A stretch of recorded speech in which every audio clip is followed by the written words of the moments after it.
नमस्कार दोस्तों, जन चौक के इस मंच पे आप सभी का स्वागत है। मैं अमिता शीरी आज एक नए मुद्दे को लेके आपके सामने उपस्थित हूँ। आज कल सुबह जब हम लोगों की आंखें खुली और हम थोड़ा-सा होशो-हवास में आए, तो हमारे सामने एक खबर तमाम जगह जगमगा सी रही थी कि ईरान में जो मॉरल पुलिसिंग है, गश्ते इरशाद उसका नाम है, उसको भंग कर दिया गया है।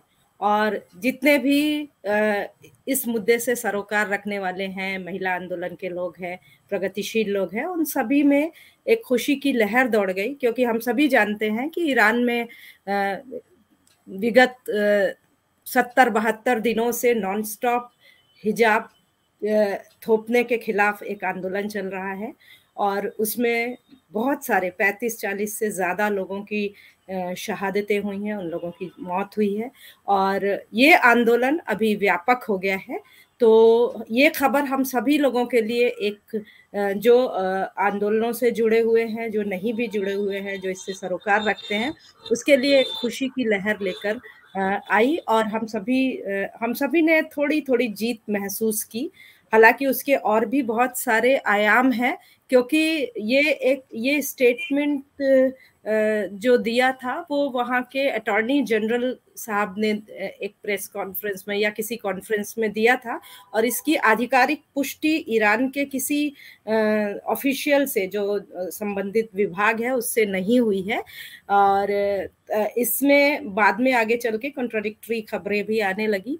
खुद जो एक्टिविस्ट लोग हैं उनका कहना है कि उन्होंने ये बयान दिया और वेस्टर्न मीडिया ने इसे लपक लिया और ये पूरी दुनिया को एक भ्रम में डालने वाला बयान है कि यहाँ पे मॉरल पुलिसिंग का खात्मा हो चुका है। तो जो भी हो ये एक सच है, एक संकेत भी है अगर, तो ये संकेत अच्छा है कि ये इस पूरे आंदोलन से या इस तरह के आंदोलनों से सत्ताओं को खौफ लगता है और वो कहीं न कहीं डरी हुई हैं या उनके ऊपर इतना प्रेशर है कि वो जानती हैं कि अब लड़कियाँ या औरतें जो स्ट्रगल में हैं, वो एक मंजिल तो हासिल करेंगी ही। तो ये जो खबर है वो इस तरह से हमारे सामने है।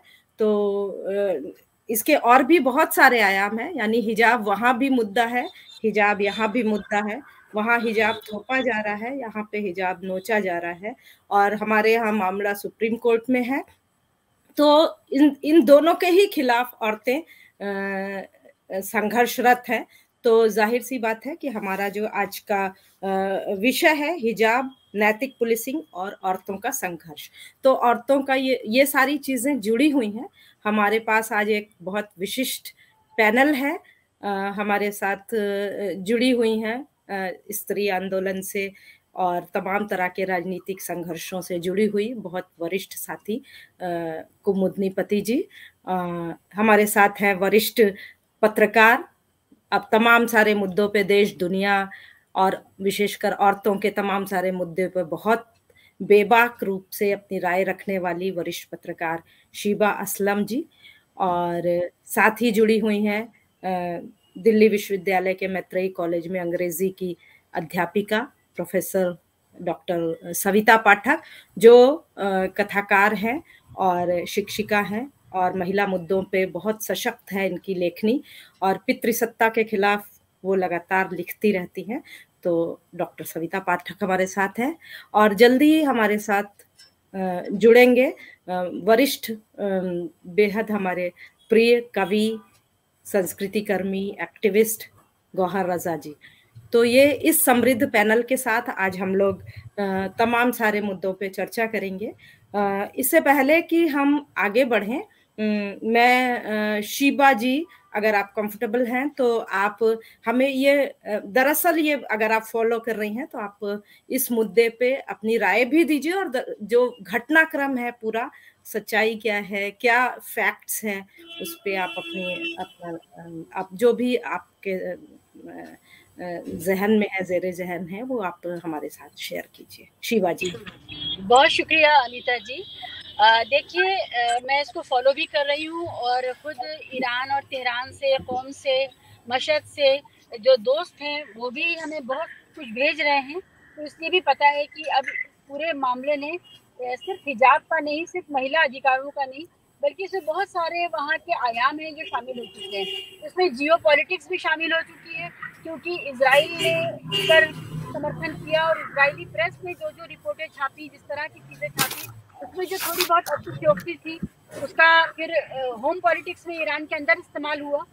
उसमें वॉशिंगटन न्यूज़ और न्यूयॉर्क टाइम्स और बीबीसी तीनों की रिपोर्टिंग को बहुत मुख्यता से वहाँ की पॉलिटिक्स ने दोनों तरफ ने इस्तेमाल किया। तो अब ये मामला सिर्फ हिजाब का मामला नहीं रह गया है। गौर करने की बात यह है कि जो इसके गश्ते इरशाद के ऊपर जो हमने खबर सुनी थी, वो उसकी भी पुष्टि नहीं हो पाई है। अभी आधा घंटा पहले तक मैंने कोशिश की कि मैं पता करूं कि क्या ऑफिशियली डिसबैंड किया गया है, तो कोई जवाब अभी नहीं मिल रहा है सिवाय एक बयान के। और मुंतज़हरी का जो बयान है उसके ऊपर आप कितना भरोसा कर सकते हैं, क्योंकि फॉरेन मिनिस्टर जो है ईरान के, उन्होंने भी इसकी पुष्टि नहीं की। जो इस समय विदेश यात्रा पे हैं, उनसे पूछा गया तो उन्होंने भी इसकी कोई पुष्टि नहीं की है। तो अभी हम सेलिब्रेट कर सकते हैं क्या? इस पर ज़रा हमें थोड़ा सा रुकना चाहिए। मेरा ये ख्याल है कि जो गश्ते इरशाद है उसका जाना एक बात होगी, लेकिन जो कोड ऑफ कंडक्ट है वहाँ का, जो लिखत पढ़त में है, वो जारी रहेगा या नहीं रहेगा, ये बिल्कुल मुख्तलिफ मामला है। तो गश्ते इरशाद की जो ऑपरेशन है, जो सड़कों पर वो बदतमीजियाँ करते हैं लोगों के साथ, जो खासकर महिलाओं के साथ जो बदतमीजियाँ होती हैं गश्ते इरशाद के जरिए, वो रुक जाएं, ये एक राहत है। लेकिन हिजाब का जो सवाल है और कोड ऑफ कंडक्ट, उसमें कोड ऑफ ड्रेसिंग भी शामिल है, उसके ऊपर अभी भी कोई बात कहीं से भी नहीं आई है। तो ये एक बहुत लिमिटेड रिलीफ है, जिसको अगर हम लोग रिलीफ कह सकते हैं। तो दूसरी बात ये है कि आपने ये देखा कि जिन लोगों को गिरफ्तार किया गया है उनके चटपट एग्जीक्यूशन के ऑर्डर्स आ रहे हैं। अभी 2 टीनेजर समेत 4 लोगों को सजाए मौत का ऑर्डर आया है इसी प्रोटेस्ट के लिए, जो कि बहुत भयानक है।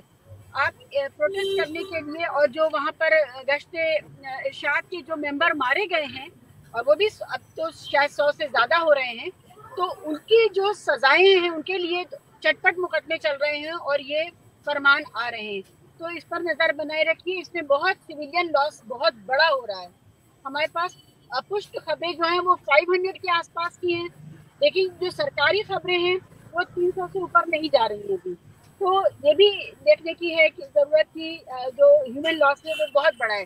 तीसरी बात ये है कि वहाँ के युवाओं ने इसमें दूसरे मुद्दों को शामिल किया था, जिसमें गरीबी का, बेरोजगारी का मामला था। अब ये मामले, अगर ये आंदोलन सिर्फ हिजाब तक महदूद रहता है, तो वो जो बड़ी बात है, जो बड़ा अनरेस्ट है, वो फिर खत्म हो जाएगा। यानी हम एक सेलिब्रेशन करके क्या खामोश हो जाएंगे, ये प्रोटेस्टर्स के सामने ये बहुत बड़ा सवाल है। तो इस तरह की चीजें हैं जो उसमें गुथ गई हैं।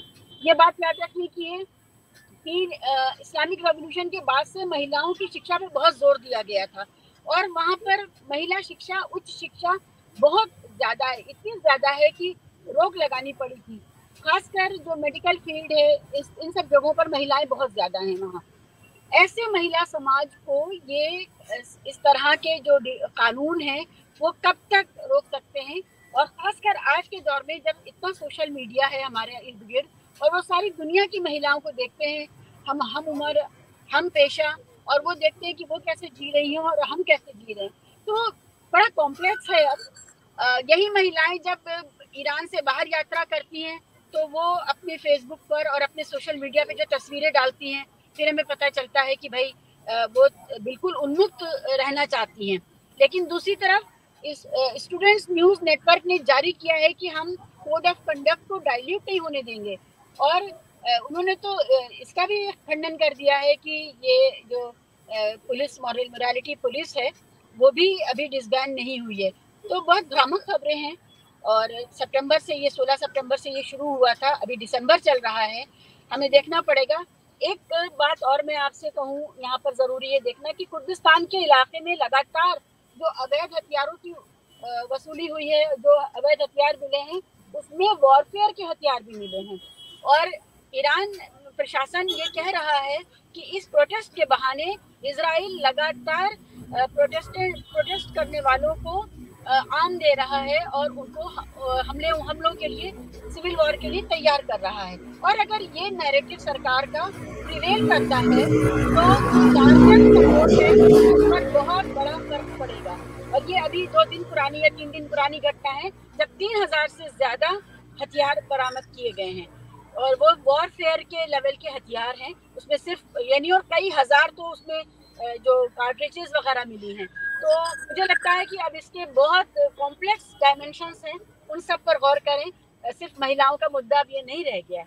शुक्रिया अमिता जी। आप तो शिबा जी की बात को मैं आगे बढ़ाती हूँ, और मैं जैसा कि हम लोगों ने, शिबा जी ने बहुत साफ तरीके से बताया कि ये मामला बेहद पेचीदा है और हम अभी इस पे बहुत ज्यादा जश्न नहीं मना सकते हैं, या हमें बहुत खुश फहमी में रहने की जरूरत नहीं है।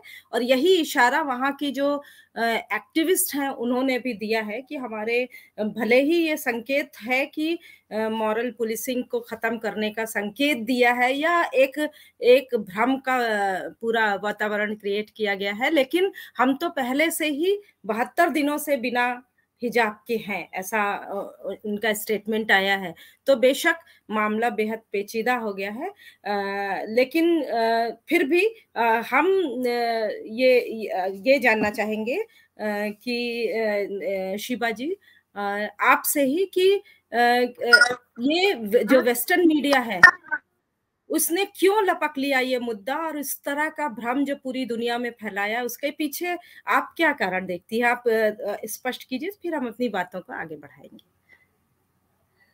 शिवा जी। देखिए, वेस्टर्न मीडिया तो लगातार एक खास तरह की जियोपॉलिटिक्स में ईरान के खिलाफ खड़ा रहा, सऊदी अरब के साथ था। आप ये देखिए, यही हिजाब और यही कोड ऑफ कंडक्ट सऊदी अरब में है, जिसको लेकर के वेस्टर्न मीडिया कभी सवाल नहीं उठाता कि ये भी तो औरतों की आज़ादी का सवाल है ना। लेकिन ईरान में रेड स्कार्फ पहनने के ऊपर वो कहता है कि यहाँ पर औरतें बंदिशों में हैं और गुलाम बनाई गई हैं। ये जो फर्क है लगातार जियोपॉलिटिक्स में अपने हिसाब से करने का, वो ईरान के अंदर एक नैरेटिव को मजबूत करता है कि इजराइल लॉबी, जिसमें सऊदी अरब और नेटो कंट्रीज और यूएस साथ है, वो ईरान के खिलाफ है। अगर आपको याद होगा, बाकायदा अपनी इलेक्शन रैली में हिलरी क्लिंटन ने कहा था कि अगर वो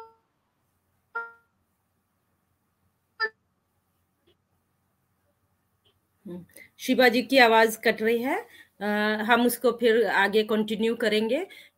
अभी हम बातचीत को आगे बढ़ाते हैं। शिबा जी, हम आपसे फिर से जुड़ेंगे।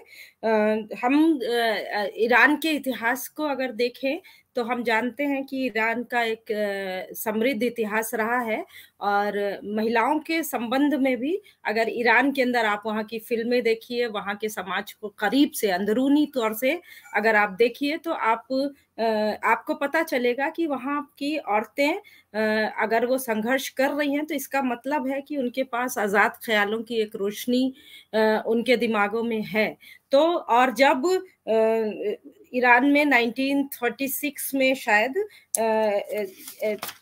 खुद हिजाब पे बैन लगाया गया था, यानी मॉडर्नाइज करना, यानी ईरान को हम एक आधुनिक देश के रूप में देखना चाहते हैं, तो एक और कानून, एक और प्रतिबंध लगाया गया था कि हिजाब पहनने पर ही प्रतिबंध लगाया गया था। तो इस तरह सा देश है जहाँ पे आजाद ख्यालों की औरतें भी रहती हैं, और बाकायदा उसके बारे में हम वहाँ के समाज के बारे में देखते सुनते रहे हैं।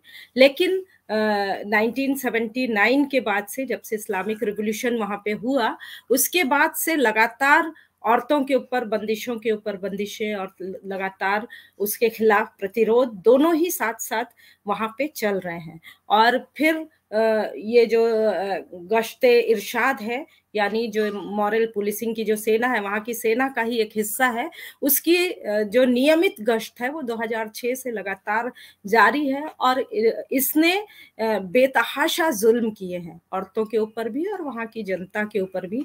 और अभी पिछले 16 सितंबर जब अमीनी की हत्या हुई है, उसके बाद से तो लगातार आंदोलन हो रहा है। उसके बाद से भी सैकड़ों लोगों को कैद किया गया है, जेल में डाला गया है, वहाँ पे उनके ऊपर मुकदमा चला के उनको हत्या का आरोपी बनाकर उनको मौत की सजाएं दी गई हैं। तो इस तरह से ये सिलसिला चल रहा है, जिसकी बहुत आलोचना भी हो रही थी। और इसलिए ये सारी चीजें हमारे सामने एक विरोधाभासी रूप में हमारे सामने आती है। लेकिन हम देखते हैं कि पूरी दुनिया में जो औरतें हैं वो स्ट्रगल कर रही हैं। तो मैं अब कुमुदनी दीदी को आवाज दूंगी, कुमुदनी पति जी को आवाज दूंगी कि आप इस घटना को कैसे देखती हैं, और औरतों के ऊपर जो कदम कदम पर मॉरल पुलिसिंग है उसके माध्यम उससे जोड़ते हुए औरतों के इस तमाम संघर्ष को ईरान में और उस भारत में भी, दोनों की तुलनात्मक रूप से आप कैसे देखती हैं इस पूरी घटना को और उसके खिलाफ औरतों के संघर्ष को। कुमुदनी पति जी। नमस्कार। अमिता जी, मैं ये कहना चाह रही थी जहां से शिबा जी ने छोड़ा अपनी बातचीत को, कि ये काफी एक टेढ़ा और पेचीदा मामला बन जाता है। इसलिए क्योंकि इसमें जो दुनिया की दूसरी ताकतें हैं, उनके अपने इंटरेस्ट जब जुड़ने लग जाते हैं किसी स्ट्रगल को लेकर के। जी, एक तो है कि ईरान की औरतें अपना स्ट्रगल चला रही हैं और वो आजादी चाहती हैं, और वो आजादी जिस तरह से चाहती हैं, आपने देखा होगा कुछ ऐसे ऐसे कार्टून आए बीच में, उसको देख करके ताज्जुब होता है कि ईरान में इस तरह के कार्टून भी लोग बना सकते हैं। जैसे उन लोगों ने एक कार्टून बनाया था जिसमें एक दिखाया है कि कोई मौलवी किस्म का आदमी है, उसकी टोपी है और उसमें एक महिला बैठी है और उसको कमोड के रूप में इस्तेमाल कर रही है। या ये आपने देखा होगा, इस तरह के कार्टून आ रहे हैं। तो मतलब आप सोच सकते हैं कि कितनी गहरी उनके अंदर ये चेतना है। सिर्फ हिजाब का ही सवाल, हिजाब तो एक सिंबॉलिक उसका एक पहलू है, लेकिन हिजाब के अलावा जैसे हम लोगों ने जो देखा वहां के इतिहास में, कि वहां जो फैमिली लॉज हैं उसमें भी बहुत सारे परिवर्तन कर दिए गए। जैसे उदाहरण के तौर पर, अगर पिता है तो पिता को ही natural guardian of the children, बच्चों के एक प्राकृतिक गार्जियन के रूप में पिता को माना जाता है। या औरत अगर बाहर निकलना चाहती है तो उसको अपने घर के जो सीनियर मेल मेंबर्स हैं, पति हैं, पिता हैं, इन लोगों से अनुमति ले करके ही वो बाहर निकल सकती हैं। इस तरह की बातें हैं। फिर उनके अपने व्यक्तिगत जिंदगी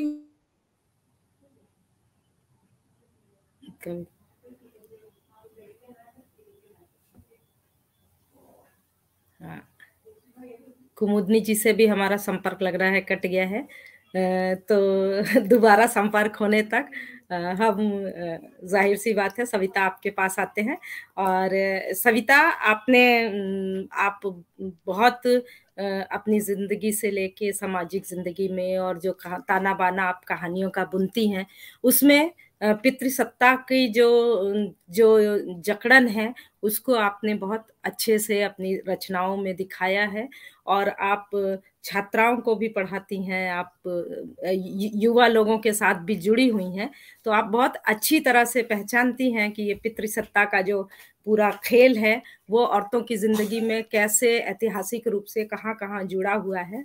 तो आप हमें बताएं कि इस घटना को लेके, यानी जब यहाँ पे हिजाब के खिलाफ लड़कियां लड़ रही थी तो भी पितृसत्ता अपना काम कर रही थी, जब उनके ऊपर हिजाब थोपा जा रहा था और जब हिजाब उनके ऊपर से नोचा जा रहा है तो भी पितृसत्ता अपना काम कर रही थी। तो आप औरतों के पूरे संघर्ष को, इस घटनाक्रम को आप कैसे देखती हैं, और आपकी जो आरंभिक प्रक्रिया है इस घटना को लेके और दुनिया भर में औरतों के संघर्ष। आवाज आ रही है मेरी? आवाज आ रही जी है? हाँ, जी हाँ कुमुदनी जी, हम अभी आपके पास आते हैं। अभी ठीक है। सविता से एक प्राथमिक वो ले लें, उसके बाद फिर मैं दोबारा आप लोगों कुछ आज तकनीकी दिक्कतें थोड़ी ज्यादा आ रही हैं, कोई बात नहीं, हमें इसके साथ ही रहना, ये भी संघर्ष का एक हिस्सा है। तो सविता, आपका जो प्राथमिक वक्तव्य है, आप इस घटनाक्रम को कैसे देखती हैं, और पितृसत्ता की जो जकड़न पूरी दुनिया की औरतों में है और उसके खिलाफ जो संघर्ष चल रहा है, उससे कैसे जोड़ के देखती हैं सविता जी? जी, पहले तो ये जो पूरी घटना है और मोरल पुलिसिंग की जो पुलिस है वो अभी डिसबैंड नहीं हुई है और इसको लेकर के तमाम खबरें आ रही हैं। अच्छा, एक चीज तो दिखती है कि आसान नहीं है किसी भी राज्य सत्ता, जब से इस्लामिक क्रांति हुई है तब से लगातार, बल्कि ईरान में जो बाकी आंदोलन रहे हैं उसके पहले का भी जो रेजा शाह के समय से जो आंदोलन चला आ रहा है उसमें पहले से महिलाएं बहुत शामिल रही हैं, लेकिन इस्लामिक क्रांति के बाद जो बदलाव आते हैं वो ज्यादातर जो दबाव है, यानी वहां पे पूरी तरह से पितृसत्ता काम करती है और पूरी जितने भी नियम कानून है यानी वही सारे निषेध जो है उनके ऊपर लागू हो जाते हैं। अच्छा, सबसे खास चीज ये देखनी है कि खास तौर पे जब हम जियो पॉलिटिक्स की बात करते हैं तो तमाम, खास तौर पे जो मध्य एशियाई देश है और ईरान, वहां पे बहुत सारे बाहरी मुल्कों का भी दबाव है। हम वो सारा पूरा तेल की राजनीति और तमाम राजनीति है, हम ये सारी चीजें जानते हैं।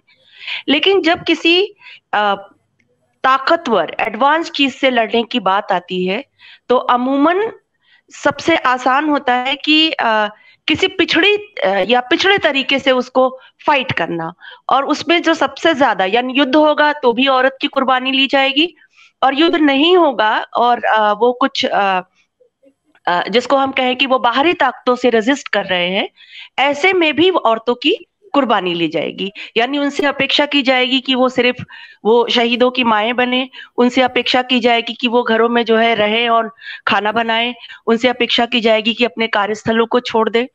दूसरी तरफ जब राज्य को इसकी जरूरत, दोनों ही स्थितियां पैदा होती हैं। अच्छा, हिजाब या दूसरी तरफ हमारे यहाँ जो एक घटना, मतलब कर्नाटक की जो पूरी घटना है कि लड़कियां एग्जाम देने जा रही हैं और उनसे कहा जा रहा है कि आप जो है हिजाब उतार करके आइए, और ये भी एक तरह की मॉरल पुलिसिंग है। देखिए अमिता, जब स्टेट इन्वॉल्व हो जाता है, औरतों को गाइड करने लगता है, तो समस्या वहां आती है। पितृसत्ता पूरे समाज में, तमाम एशियाई समाज में बहुत ही ताकतवर तरीके से मौजूद वेस्टर्न सोसाइटी में भी है, लेकिन हमारे समाज में और ताकतवर तरीके से मौजूद है। समस्या तब आती है जब स्टेट को उसका संरक्षण प्राप्त हो जाता है।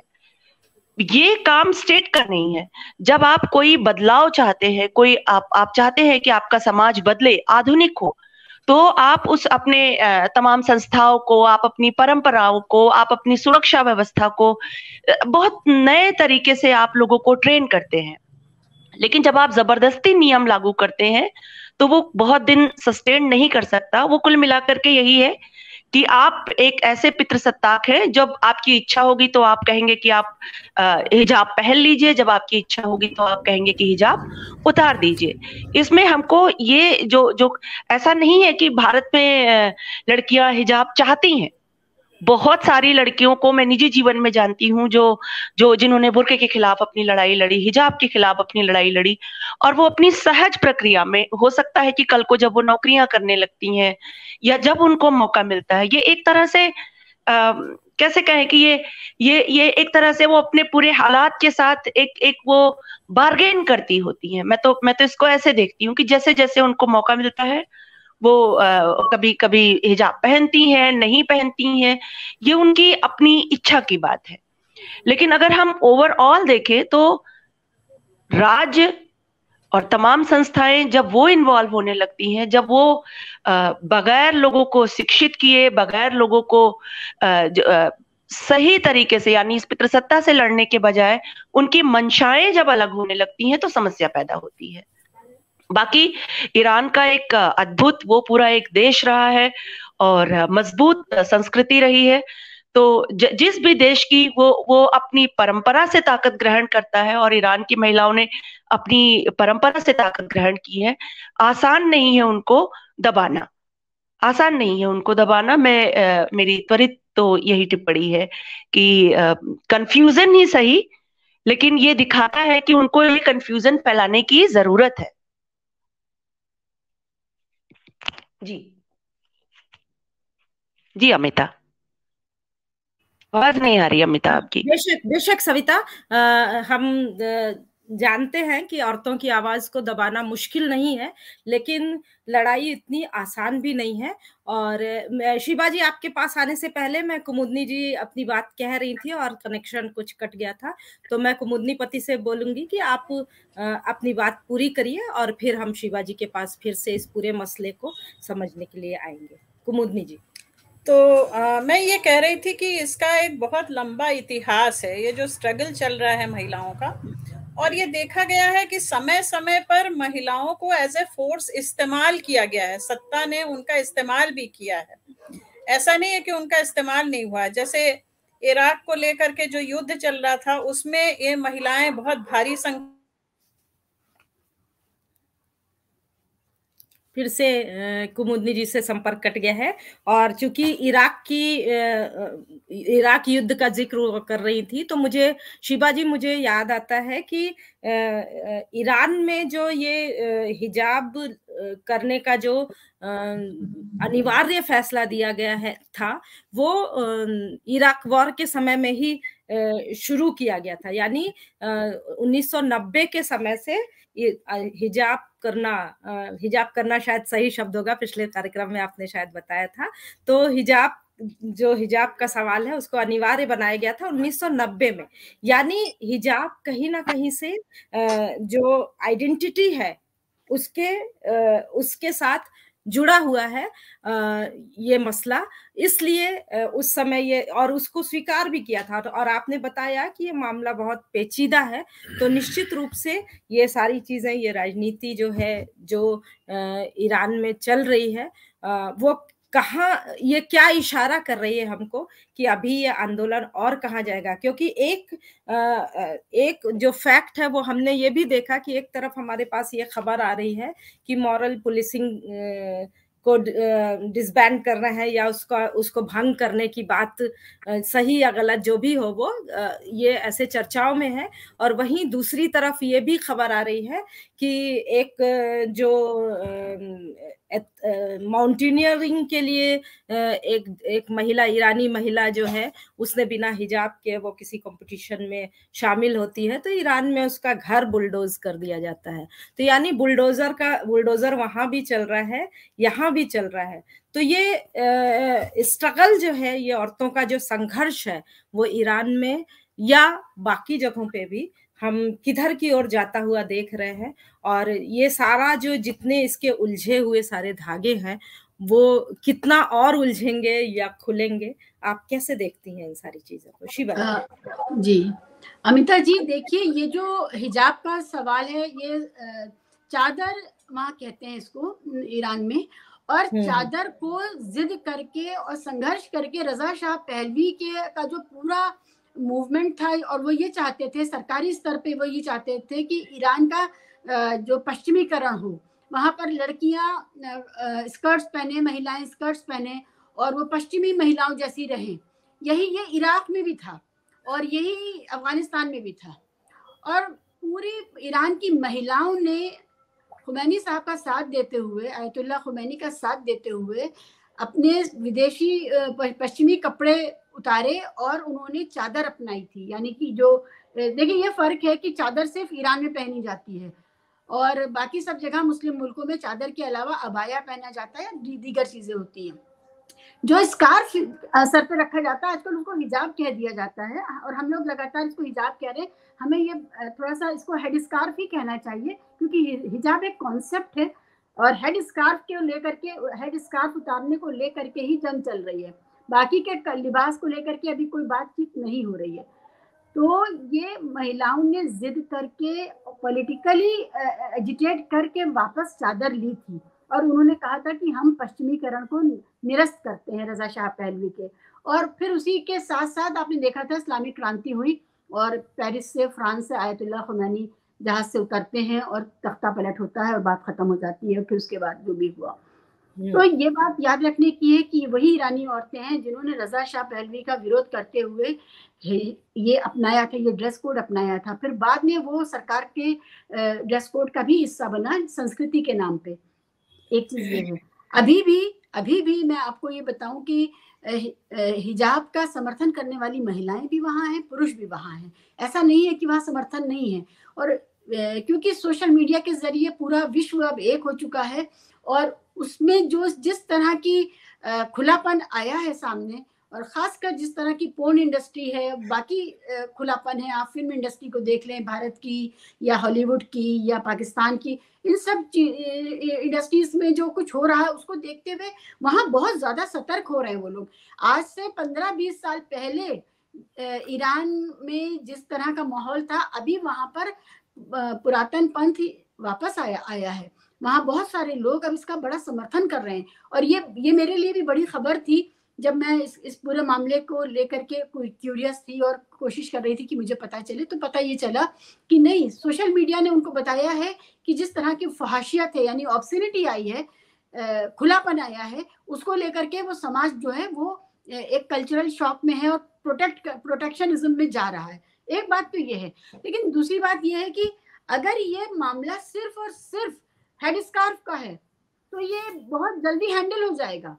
और अगर ये मामला ज्यादा बड़े मुद्दे जो वहाँ के युवाओं के हैं, वहाँ बेरोजगारी का है, वहाँ पर दीगर जो मुद्दे हैं उनका है, तभी ये सस्टेनेबल होगा और इसमें हम किसी बड़े परिवर्तन की उम्मीद करें, क्योंकि तब इसमें ज्यादा बड़ी जनसंख्या शामिल होती है। ठीक है, तो ये अभी अगर वो इसको सिर्फ और सिर्फ हेडस्कार्फ तक सीमित कर देती है सरकार, और मान भी जाती है, मान लीजिए मान भी जाती है, तो फिर ज्यादा क्या हासिल होने वाला है। तो ये 2-3 तरह की चीजें हैं, लेकिन जो बहुत जरूरी है, देखिए माहिशा जो जिस लड़की की डेथ हुई 16 सितंबर से ये शुरू हुआ, वो लड़की एक कुर्द आइडेंटिटी की लड़की थी, कुर्दिस्तान की। और ये पूरा जो मैंने आपको पहले सेगमेंट में बताया था कि कुर्दिस्तान एक बहुत बड़े एजिटेशन की तैयारी कर रहा है और उसको इजराइल सपोर्ट कर रहा है। और वहां पर जो लगातार अभी पिछले हफ्ते भी जो जखीरा बरामद हुआ है हथियारों का, उसको लेकर के अब वहां जो नैरेटिव है वो ये है कि इजराइल, सऊदी अरब, यूएस, यूके, ये इन चारों को वो लोग आइडेंटिफाई करते हैं जियोपॉलिटिकल लेवल पर अपने दुश्मन के तौर पे, और ये वो काम कर रहे हैं। और ये जितनी भी बरामदगियां हो रही हैं और गिरफ्तारियां हो रही हैं, इसमें आपने देखा चटपट वहां पर सजाए मौत दी जा रही है, 4 लोगों को एग्जीक्यूट कर दिया गया है। तो ये सारी चीजें हैं, वो इसको जियोपॉलिटिकल, वहां की सरकार इसको जियोपॉलिटिकल मुद्दा बना करके ही डील करना चाहेगी। वो इंटरनल मुद्दा नहीं चाहेगी कि वो वहां की आम जनता की एक मांग है जिसमें ह्यूमन राइट्स का सवाल इन्वॉल्व है, जिसमें महिलाओं के राइट्स का सवाल इन्वॉल्व है।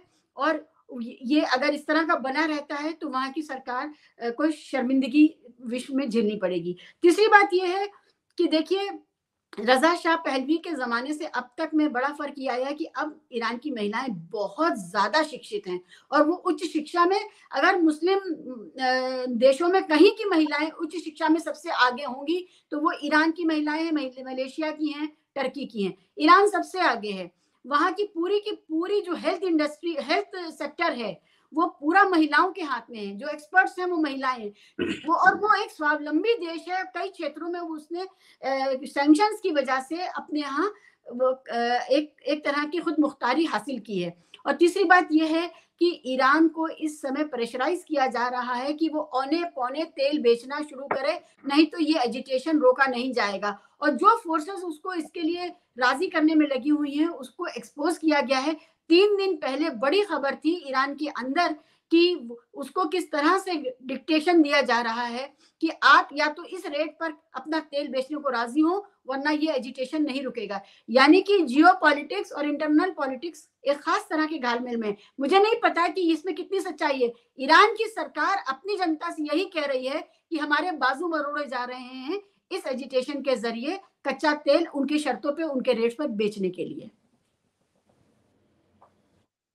रजा साहब आ गए, वो और जी बताएंगे क्या हो रहा है। जी जी शिबा जी, आपने बहुत सारी चीजें हमें स्पष्ट की और हमें ये समझ में आया कि मामला इतना आसान नहीं है, काफी पेचीदा है। और इससे पहले कि हम बात को और आगे बढ़ाएं, मैं गौहर रजा साहब का इस्तकबाल करती हूँ इस मंच पर, और हम बेसब्री से आपकी प्रतीक्षा कर रहे थे। हम लोगों ने अभी कुछ व्यवधानों के साथ, जो तकनीकी व्यवधान थे, कुछ चर्चा की और समझने की कोशिश की कि ईरान में जो एक अगर भ्रांति बोले, भ्रांति या एक संकेत जो आया, जिसमें ये खबर कल सुबह से फ्लैश हुई कि वहाँ की जो मॉरल पुलिस है, जो नैतिक पुलिस है, गश्ते इरशाद, उसको भंग कर दिया गया है। और जाहिर सी बात है कि हम जैसी आपकी एक बहुत फेमस जो नज्म है, जो मेरी बहुत पसंदीदा है, बिगड़ी हुई लड़कियां अगर बिफर जाए, तो मैं वैसे ही बिगड़ी हुई लड़कियों की कैटेगरी में हूँ। तो आपने वो नज्म लगाई भी थी ईरान की उस महिलाओं की जीत को लेके, और जाहिर सी बात है कि लड़कियां अगर पूरी दुनिया में बिगड़ जाए तो शायद दुनिया खूबसूरत बन जाएगी। तो इस अपनी इस प्रारंभिक बात के बाद मैं आपसे सुनना चाहूंगी कि आप कैसे देख रहे हैं इन सारी चीजों को। ये जो बहुत सारी चीजें हैं, हम लोगों ने चर्चा की कि हिजाब या औरतों का आंदोलन या मॉरल पुलिसिंग हमारे यहाँ भी है, दुनिया के बाकी हिस्सों में भी है। ईरान में भी पिछले 2 महीनों से 70-72 दिनों से कांस्टेंट एक आंदोलन चल रहा है, औरतों का आंदोलन चल रहा है, जो अब सिर्फ हिजाब तक सीमित नहीं है, वो व्यापक मुद्दों के साथ जुड़ गया है।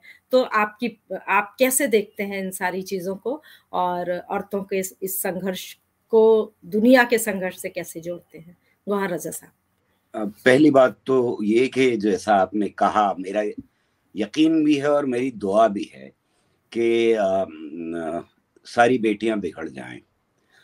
जैसे उनको बांध के रखने की अलग अलग तरह से कोशिश की जाती है, और बिगड़े ना बेटी, इसके लिए पूरा का पूरा समाज उनके पीछे सदियों से लगा हुआ है।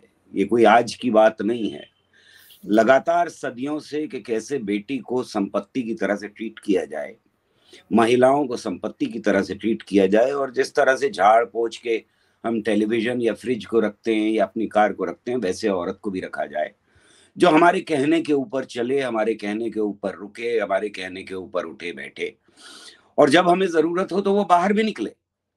ऐसा नहीं है, ज्यादातर बोझ का काम दुनिया भर में, और ये सिर्फ विकसित देशों की बात नहीं कर रहा हूं, अविकसित देश, विकसित देश, सारी दुनिया में जो बोझ का काम है आपको औरतें करती हुई दिखाई देंगी, चाहे वो सर के ऊपर गट्ठर बांध के लाने का हो या घर के सफाई का काम हो। तो मेरी ये दुआ है कि इस बंधन से निकल के बिगड़ जाएं तो बेहतर है, और मेरी ये दुआ धीरे धीरे कबूल होती हुई दिखाई दे रही है अलग अलग दुनिया के हिस्सों में।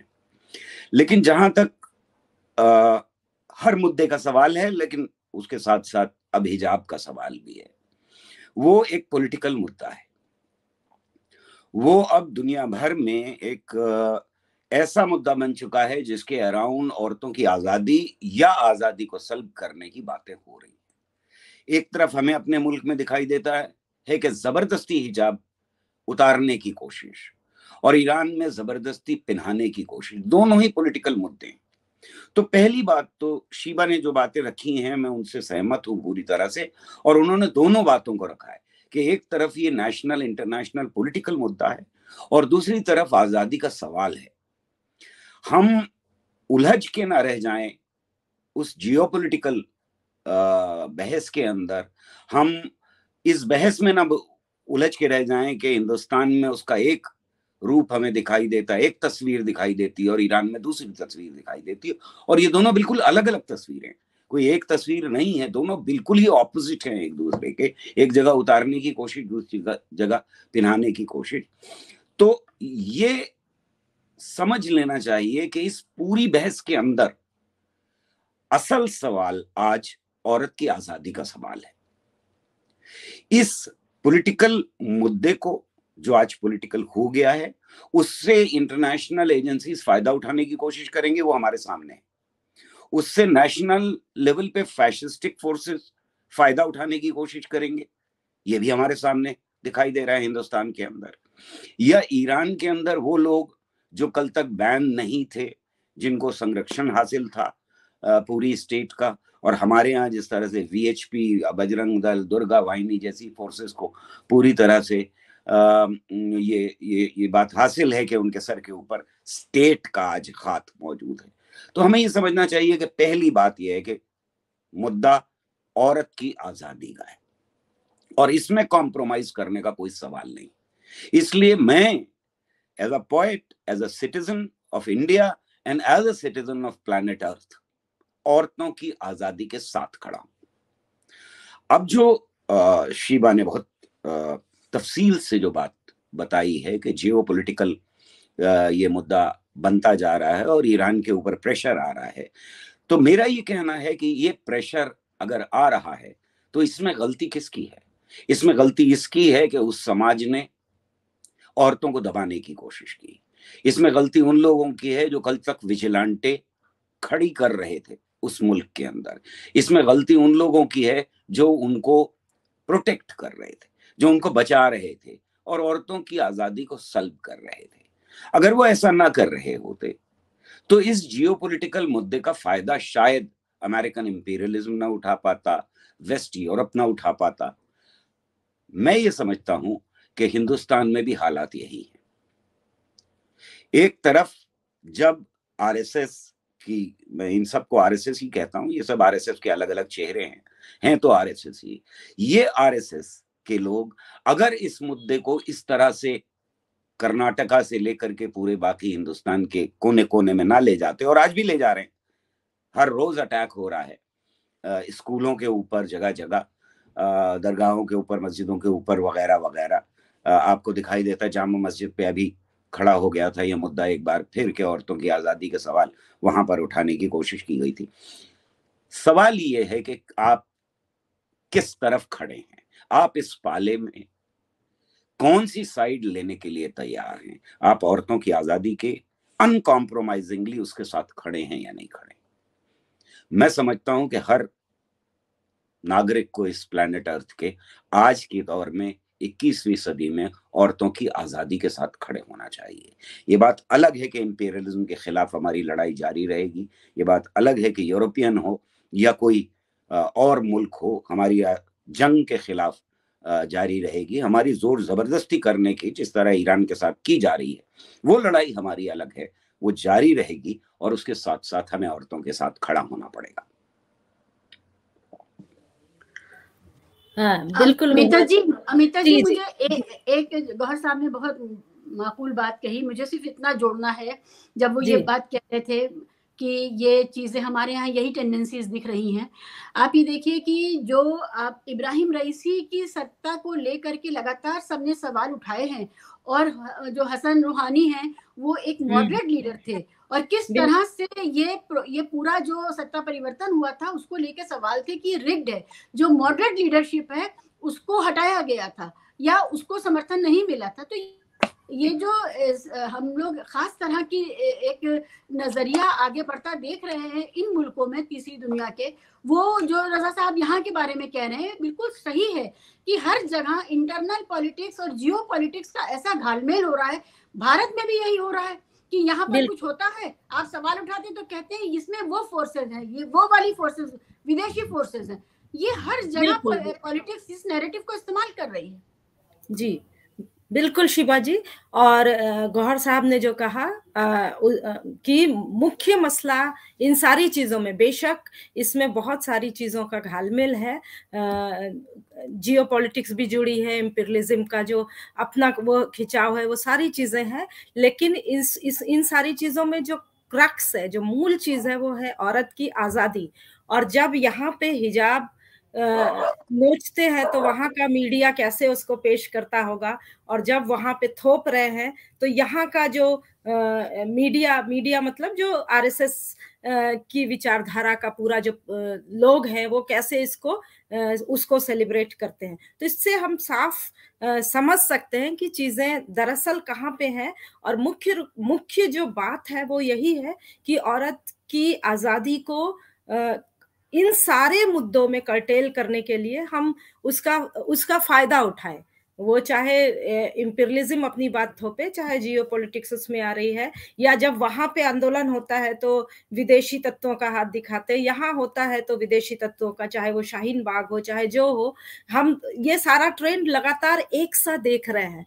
और जाहिर सी बात है कि आंदोलन सुगबुगा रहा है, बेटियां बेताब हैं बिफर जाने को। गौहर साहब के शब्दों में कहें तो बेटियां बिल्कुल बेताब हैं, और कोई एक छोटी चिंगारी ही काम करती है। जैसा कि वहां पे अमीनी की हत्या ने की, अरब स्प्रिंग में हमने देखा कि एक सब्जी वाले ठेले को उलट दिया गया, उसके साथ दुर्व्यवहार हुआ, तो एक इतना ह्यूज आंदोलन, इतना विशाल आंदोलन खड़ा हो गया।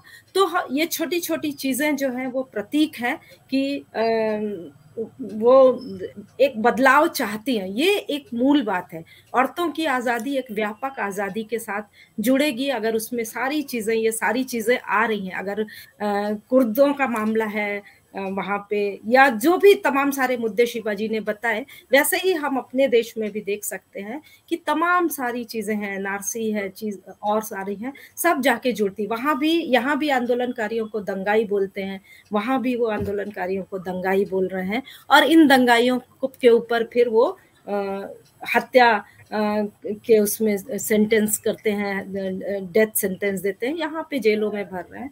तो वो बराबर है, लेकिन मूल जो बात है वो औरतों की आज़ादी है, और औरतें लड़ रही हैं। हमारे पास समय बहुत कम बचा है, तो कुमुदनी दी, मैं आपके भी पास आ रही हूँ। बार बार आपकी बात में व्यवधान आया तकनीकी कारण से, तो आप इन सारी चीजों को समाप्त करिए, औरतों के संघर्ष, छोटे मुद्दे जो मेरा भी जैसे गौहर साहब ने कहा अभी, तो मैं उनसे पूरी तरह से इत्तेफाक रखती हूँ कि मुझे लगता है कि कभी भी इस तरह के औरतों की आज़ादी का जब सवाल आता है तो हमेशा उसको पॉलिटिसाइज करने की कोशिश की जाती है। जैसे यहाँ पर एक बात आती है कि टुकड़ा टुकड़ा गैंग, हर चीज में एक टुकड़ा टुकड़ा गैंग को ढूंढने की कोशिश की जाती है, विदेशी ताकतों को ढूंढने की कोशिश की जाती है। तो इसी तरह से यहाँ भी किया जाएगा, और इसको लेकर के कुछ ऐसे लोग हैं जो बड़े चिंतित हो जाते हैं कि फिर ईरान का क्या होगा, ईरान के भविष्य क्या क्या होगा। लेकिन मेरा ये मानना है कि अगर औरतों की आजादी को कर्टेल करके आप अपने देश को समृद्ध करना चाहते हैं, उसको विकसित करना चाहते हैं, तो वो कौन सा विकास है, वो कौन सी समृद्धि आपके देश को मिलने वाली है, कौन सी आजादी आपके देश को मिलने वाली है जिसमें 50% जो जनता है वो गुलामी में रह रहा है, उसकी गुलामी से आपको कोई परेशानी नहीं हो रही है। तो वो किस तरह के आपके देश को आप बनाना चाहते हैं। तो मैं ये कहना चाह रही थी कि देखिए, वहां पे एक महिला जो मरियम करके एक महिला, जिसने कि फील्ड्स मेडल जीता मैथमेटिक्स में। फील्ड्स मेडल मतलब नोबेल प्राइज होता है, मैथमेटिक्स का नोबेल प्राइज वहां की ईरान की महिला को मिलता है। 59% महिलाएं हायर एजुकेशन में पहुंच चुकी हैं, और इस समय जो चल रहा है पूरा आंदोलन, उसकी लीडरशिप औरतों के हाथ में है। ये पहली बार नहीं हो रहा है, ये बार बार हो रहा है कि ईरान में जो भी संघर्ष हो रहे हैं, आंदोलन हो रहे हैं, उसकी लीडरशिप औरतों के हाथ में है। तो मुझे ये अलग बात है, दीगर बात है कि इससे सत्ता परिवर्तन होगा या नहीं होगा, ये अलग बात है, ये बाद में इसके बारे में चर्चा हो सकती है। लेकिन अभी जो आंदोलन चल रहा है वो काफी विस्तृत हो चुका है, उसमें स्टूडेंट्स भी आ चुके हैं, स्कूलों के बच्चे भी आ चुके हैं, उसमें जो एनआरआईज हैं, जो विदेश में रह रहे हैं, जो भाग गए थे ईरान छोड़ करके, वहां के दमन को देख करके वो भाग गए थे, वो लोग भी वहां से समर्थन दे रहे हैं, और उनको पुराने दिन अपने याद आ रहे हैं, और वो भी बोल रहे हैं, मुखर होकर के बोल रहे हैं। तो ये बहुत बड़ा एक आंदोलन, वृहद आंदोलन बन गया, और मुझे लगता है ये अरब स्प्रिंग से भी ज्यादा इसके अंदर ताकत है। और जहां तक मुझे लगता है कि सरकारी आंकड़े तो नहीं बता रहे हैं, लेकिन मोर देन 400 या कम से कम 500 लोगों की तो हत्या हो चुकी है। इसके अलावा जो जेल में जैसे नीलोफर को जिस तरह से रखा गया, सॉलिटरी कन्फाइनमेंट में रखा गया, इसलिए रखा गया क्योंकि उसने इस न्यूज को पहले ब्रेक कर दिया अस्पताल से कि कैसे अमीनी के साथ क्या व्यवहार किया गया।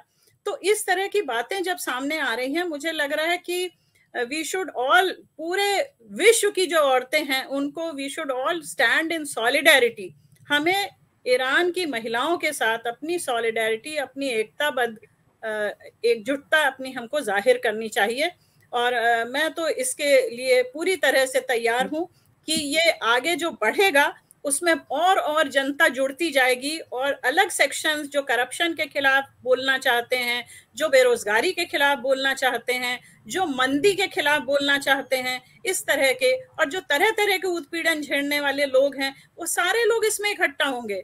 और ये जो डेथ टू द डिक्टेटर है, ये छोटा मोटा स्लोगन नहीं है कि डेथ टू द डिक्टेटर जो बोल रहे हैं, तो कहीं ना कहीं उनके जज्बातों को आप समझ सकते हैं कि वो इनको हटाए बिना वो चैन नहीं लेना चाहते हैं। जी बिल्कुल कुमुदनी जी, ये एक व्यापक मुद्दों से जुड़ चुका संघर्ष है, और हम सभी उनके संघर्षों के साथ या हमारे संघर्षों के साथ हम सभी एकजुटता जाहिर करते हैं। हमारे पास समय अभी खत्म हो, कुछ मिनट बचे हैं, तो सविता, अगर आप इस औरतों के इस पूरे संघर्ष को का मुस्तकबिल जो है, उसका जो भविष्य क्या देखते हैं बेहद संक्षेप में, उसके बाद हम शिवाजी के पास आएंगे। शिवाजी कुछ बोलना चाह रही हैं। सविता। अमिता, ये इररेजिस्टिबल है। मतलब अब हमको मान लेना चाहिए कि औरतों की जो समझदारी है पूरी दुनिया में, वो पहले से आगे बढ़ी है।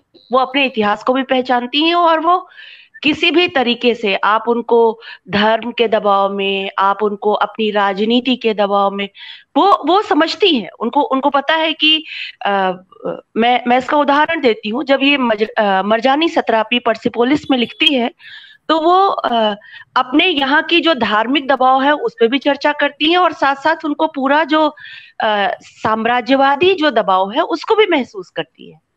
लेकिन पूरी किताब में बड़ी शिद्दत से वो ये स्थापित करती हैं कि ये मुल्क अगर बराबरी पे और खूबसूरत बनाना है तो ये वाले तरीके से तो नहीं होगा। तो औरतों को जी मैं आपको रोक रही हूँ, ये इररेजिस्टिबल है निश्चित रूप से। और शीबा, आप कुछ कहना चाह रही थी बहुत संक्षेप में, उसके बाद हम अपनी बातचीत को विराम देंगे क्योंकि समय लगभग खत्म हो चुका है। शीबा जी।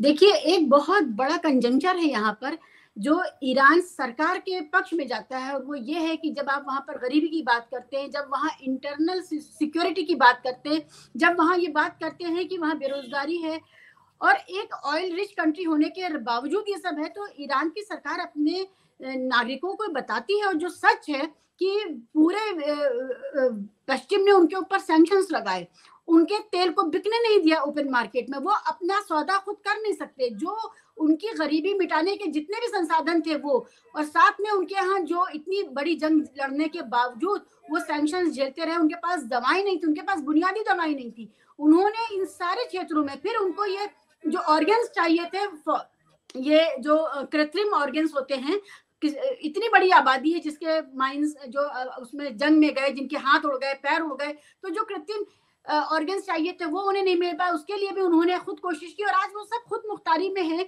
ये कर पा रहे। तो ये ईरान का केस बहुत ही डिफरेंट केस है। दूसरी बात ये कि अभी एक पैनलिस्ट ने हमारी कहा कि वहाँ औरतें जो हैं बेचैन है ये सब उतार फेंकने के लिए। देखिए एक बात याद रखिए कि ईरान सबसे ज्यादा पढ़ी लिखी औरतों का देश है। वहां पर औरतें ना गरीब हैं मर्दों के बनिस्बत, क्योंकि वहां पर जो कानून है, उनको जो लैंड होल्डिंग है वो इतनी ज्यादा है औरतों के हाथ में, क्योंकि उनको 4-5 सोर्सेस से फैमिली वेल्थ मिलती है, मर्दों को नहीं मिलती है। फिर उनके कानून ऐसे हैं, अगर आपने शादी की और तलाक होता है तो मर्द घर छोड़ के जाएगा, औरत नहीं जाएगी, ऑटोमेटिकली औरत के हाथ में घर चला जाएगा। दूसरी बात, मर्द के पास जब तक अपना फ्लैट ना हो, घर ना हो, तब तक वो शादी ही नहीं कर सकता, और वो फ्लैट चला जाएगा औरत के पास। मुझे ये दबी कुचली उस तरह की औरतें नहीं है जो पढ़ी लिखी नहीं है, जिनके पास पैसा नहीं। ये ताज्जुब की बात है कि इतनी सशक्त महिलाएं जो पढ़ी लिखी भी हैं, जिनके पास लैंड होल्डिंग है, जिनके पास पैसा है, वो अब तक कैसे नहीं उठी थी? मेरा सवाल, मैं इस पर ताज्जुब करती हूँ कि वो भारतीय महिलाओं की तरह नहीं है कि बिचारियां हैं, वो बिचारियां नहीं है भाई, वो दूसरी तरह का मसला। तीसरी बात यह है कि यही सारे मुल्क जो अड़ोस पड़ोस के हैं वो क्यों नहीं इन महिलाओं का समर्थन कर रहे हैं? सऊदी अरब से आपने सुना कि ईरान की औरतों के हक में खड़ी हो जाएं सऊदी अरब की औरतें, यूएई की औरतें, कुवैत की औरतें, जॉर्डन की औरतें, कहीं की औरतें क्यों नहीं खड़ी? सारी शिवाजी, मुझे आपको हो रोकना पड़ेगा। बिल्कुल आपकी बात सही है। ईरान में औरतें काफी जागरूक हैं और फिर भी वो युद्धरत हैं। और जो गौहर साहब ने कहा कि मूल चीज है कि औरतों की आजादी, वो किसी भी जमीन पे खड़ी हो, हमें मुख्य बात है। क्योंकि पोलैंड में एक बड़ा आंदोलन चल रहा है, वहां भी औरतों ने नारा दिया कि हम युद्धरत हैं, ये युद्ध है और औरतें कोख से लेके जीवन तक युद्धरत ही हैं। और बेसिक सवाल जो है वो है औरतों की आजादी।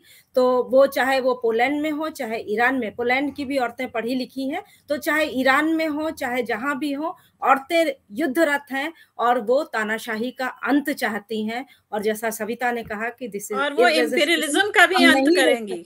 तो वो हर चीज का, यानी औरतें युद्धरत हैं और औरतें डिक्टेटरशिप का अंत चाहती हैं। हमारी यही ख्वाहिश है और इसी सदिच्छा के साथ इस कार्यक्रम को हम समाप्त कर रहे हैं। निश्चित रूप से ये बेटियां बिफरी हुई हैं और बिफरेंगी। गौहर साहब, हम आपसे बार बार ये शब्द उधार ले रहे हैं। और औरतें पूरी दुनिया में उम्मीद की किरण हैं। शुक्रिया आप सभी का। हम इस कार्यक्रम में यहीं तक, आगे फिर कभी सबसे मिलेंगे और इस चर्चा को और आगे बढ़ाएंगे। आप सभी का बहुत बहुत शुक्रिया।